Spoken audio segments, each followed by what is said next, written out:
Hello সবাইকে, কেমন আছো তোমরা সবাই? আমি কিন্তু খুব ভালো আছি। তো চলো আজকে তোমাদের সাথে মিনি ব্লগে শেয়ার করি যে গায়ে হলুদের দিন সকালবেলা কি করলাম। সকালবেলা রেডি হয়ে চলে গেছিলাম রাজবাড়িতে, হ্যাঁ শোভাবাজার রাজবাড়ি, যেখানে নিকিতার বিয়েটা হয়েছিল আর কি।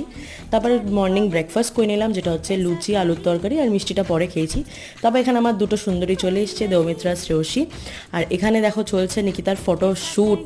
আর এই ভিডিওটা আমি তোমাদের সাথে অবশ্যই শেয়ার করবো, আশা করি তোমাদের সত্যি খুব ভালো লাগবে। তোমাদের সাথে খুব শিগগিরই বিয়ে, আইবুড়ো ভাত, বউ ভাত সব কটার ব্লগ শেয়ার করব যখন বানিয়েছি। আর কেন নয়, after all she is my best friend, আর স্কুলের থেকে বন্ধুত্ব। তো যাই হোক, এখানে গায়ে হলুদের ব্যবস্থা সব শুরু হয়ে গেছে, আর সেদিন প্রচণ্ড গরম ছিল। যারা প্রথমবার আমার চ্যানেলে এসছো, please do subscribe to my channel. এরকম অনেক ভিডিও দেখতে চাইলে বা তোমাদের কোনো সাজেশন থাকলে আমাকে কমেন্ট করে জানাতে পারো, আমি সেরকম ভিডিও বানানোর চেষ্টা করবো। এখানে গায়ে হলুদ হচ্ছে, আজকের জন্য আমি এখানেই স্টপ করছি ভিডিওটা। ভালো লাগলে অবশ্যই লাইক, শেয়ার, কমেন্ট করতে ভুলো না। বাই।